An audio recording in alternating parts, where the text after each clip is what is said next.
meditasi Buddhis itu bukan bertujuan untuk mendapatkan kesaktian.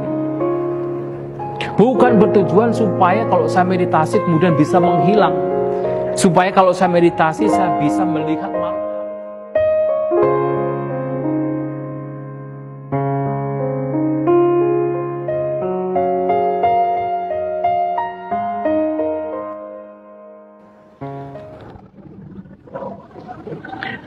Bapak Ibu, saudara-saudari sekalian, seperti yang kita ketahui, sekarang ini meditasi sudah menjadi tren di masyarakat.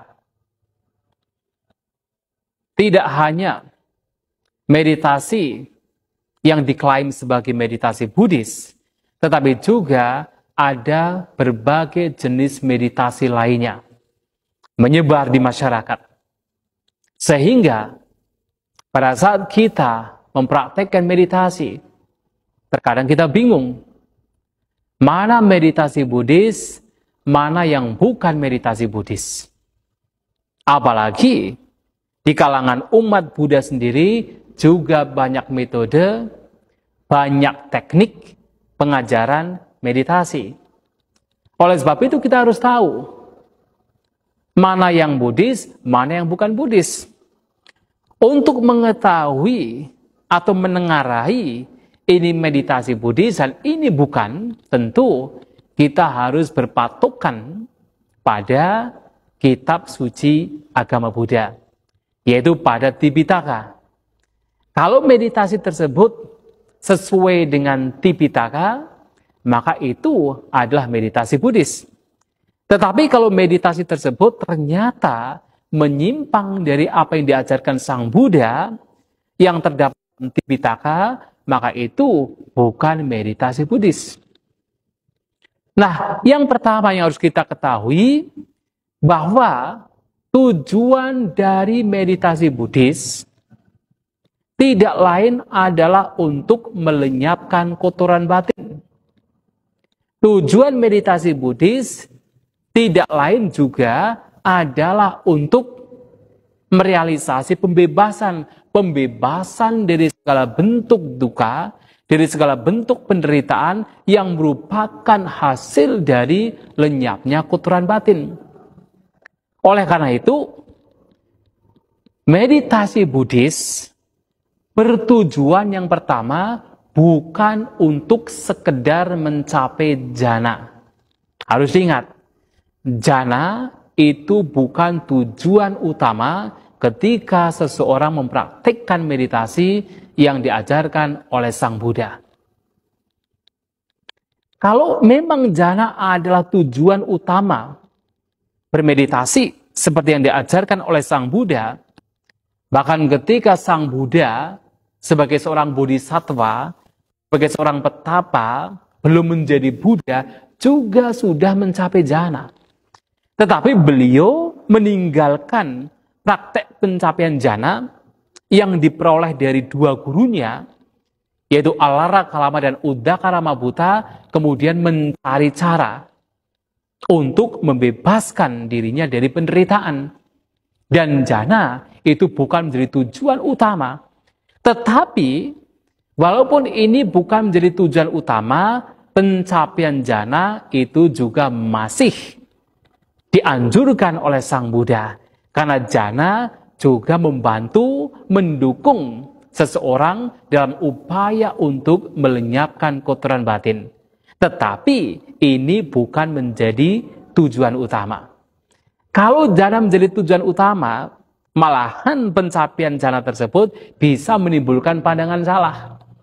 Seperti yang kita ketahui dalam Brahma Jala Sutta, banyak sekali pandangan-pandangan salah dari para pertapa, dari para brahmana lain yang ternyata muncul dari hasil pencapaian jhana. Seperti misalnya, seseorang mencapai jhana ke-1, ke-2, ke-3, ke-4 dan dianggap sebagai nibbana, dianggap sebagai pembebasan, itu oleh Sang Buddha dikatakan sebagai bagian dari pandangan salah. Oleh sebab itu, jhana bukan tujuan utama. Yang kedua, meditasi Buddhis itu bukan bertujuan untuk mendapatkan kesaktian. Bukan bertujuan supaya kalau saya meditasi kemudian bisa menghilang.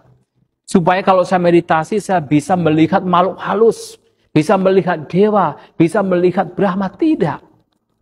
Meditasi Buddhis bukan bertujuan untuk mendapatkan berbagai macam bentuk kesaktian. Walaupun seseorang yang bermeditasi menggunakan teknik metode yang dibabarkan oleh Sang Buddha, bisa juga kemudian orang tersebut mendapatkan kesaktian, mendapatkan kekuatan-kekuatan lainnya. Tetapi itu bukan menjadi tujuan. Sehingga kalau Bapak Ibu, saudara-saudari sekalian, kalau kita bermeditasi kok kita tidak sakti, tidak masalah. Karena itu bukan tujuan. Bukan tujuan kita bermeditasi sesuai dengan ajaran Sang Buddha. Nah yang ketiga, meditasi Buddhis itu berbeda dari meditasi-meditasi lainnya yang sifatnya hanya sekedar ritual. Misalnya apa? Kalau di tradisi Jawa, maaf saja, terkadang ada bentuk meditasi. Meditasinya harus malam-malam, tengah malam, sambil mandi kembang, pergi ke sungai, ke pancuran, dan di sana meditasi. Ada ritual tertentu di sana. Ini juga bukan meditasi yang diajarkan oleh Sang Buddha. Silakan meditasi menggunakan cara demikian. Tetapi itu bukan meditasi yang diajarkan Sang Buddha.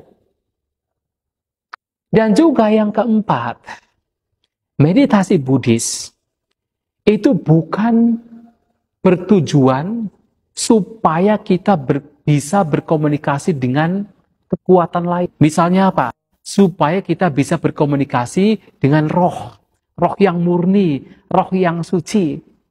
Nah terkadang ada orang bermeditasi dan mengatakan, oh Bante, ketika saya bermeditasi saya bisa berbicara dengan roh saya. Tidak. Dalam ajaran Sang Buddha, meditasi bukan bertujuan supaya bisa berkomunikasi dengan sesuatu yang lain. Bisa berkomunikasi dengan roh, tidak. Meditasi Buddhis sekali lagi adalah untuk melenyapkan kotoran batin. Bukan yang lain. Nah yang kelima, meditasi Buddhis yang diajarkan Sang Buddha juga bukan bertujuan untuk sekedar mendapatkan kesehatan fisik. Walaupun dengan meditasi tidak bisa kita pungkiri fisik menjadi sehat. Paling tidak, penyakit-penyakit fisik yang muncul dari pikiran, kecemasan, ketakutan, kekhawatiran yang bisa menimbulkan sakit fisik, itu tidak ada. Lenyap. Dengan batinnya menjadi bersih, maka penyakit fisik yang muncul dari batin itu lenyap. Tetapi meditasi Buddhis tujuan utamanya bukan untuk melenyapkan penyakit fisik. Karena apa? Walaupun pikiran kita sudah bersih, walaupun kita tidak memiliki kotoran batin, penyakit fisik masih akan muncul. Karena penyakit fisik tidak hanya muncul dari pikiran. Banyak sekali faktor lain yang bisa menimbulkan penyakit fisik. Dari makanan, kemudian dari perubahan cuaca, dari karma kita, hasil karma kita. Itu juga bisa menimbulkan penyakit fisik. Maka meditasi Buddhis bukan untuk melenyapkan penyakit fisik. Walaupun silakan, tentu tidak masalah, tidak dilarang bermeditasi supaya mendapatkan kesehatan fisik. Tetapi itu bukan tujuan utama ketika bermeditasi menggunakan ajaran Sang Buddha. Lantas, apa tujuan meditasi Buddhis? Sekali lagi, intinya adalah untuk melenyapkan kotoran batin. Dan kalau dijabarkan, meditasi Buddhis tidak lain adalah untuk memahami 4 kebenaran mulia sebagai inti ajaran Sang Buddha. Untuk memahami apa itu duka, apa itu penderitaan, apa itu realitas kehidupan kita. Yang pertama. Yang kedua, meditasi Buddhis untuk melenyapkan sebab duka. Yang tidak lain adalah melenyapkan kotoran batin itu sendiri. Seperti yang saya sampaikan